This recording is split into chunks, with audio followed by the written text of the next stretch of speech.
walay gitanom nga inagkaugma mag-ani dayon ta sa bunga sa atong gitanom. Maghuwat pagyud tag pila ka months no para maka-harvest ta sa ato ang bunga sa atong gitanom. Parehas ra kana sa atong mga gibuhat karon. Inag-abot sa panahon mag-harvest ta sa resulta sa atong mga gipangbuhat karon. So mao nga igsuon, kung nagsigi ta og pakasala karon ug wala na to buhata ang buluhaton para sa Ginoo, inag-abot sa panahon kita ang mag-ani resulta kana sa atong mga gipangbuhat karon.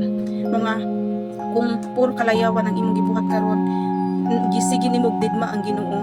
Ayaw pag-expect nga inag-abot sa panahon kaluy-an ta sa Ginoo, kay sa pagkakaron gani wala na to kaluy ang atong kaugalingon. Atong gididma ang Ginoo ug mas kitagaan nato og importansya ang mga buluhaton sa pangkalibutanon, ang mga panginahanglanon sa atong lawas, ang mga kayamanan, kagandahan, mga papuri ng tao. So atong gididma ang Ginoo karon, inag-abot sa panahon anihon nato ang resulta sa atong mga buhat. Mga kung gusto ka nga malangit pag sa karon pa lang, kung buhatan na ang buluhaton para sa Ginoo, aron kita kaluy-an sa Ginoo ug kita iyahang luwason. Pero kung wala kay kaluoy sa imong galingon, unsaon pagkaluoy sa Ginoo sa imong. So kung karon pa lang mas gitagani mo importansya ang mga pangkalibutanon ug wala ang Ginoo, inag-abot sa panahon ayaw pag-expect na kita maluwas ug kita malangit, kay nagdepende ka na sa atong mga gipangbuhat karon.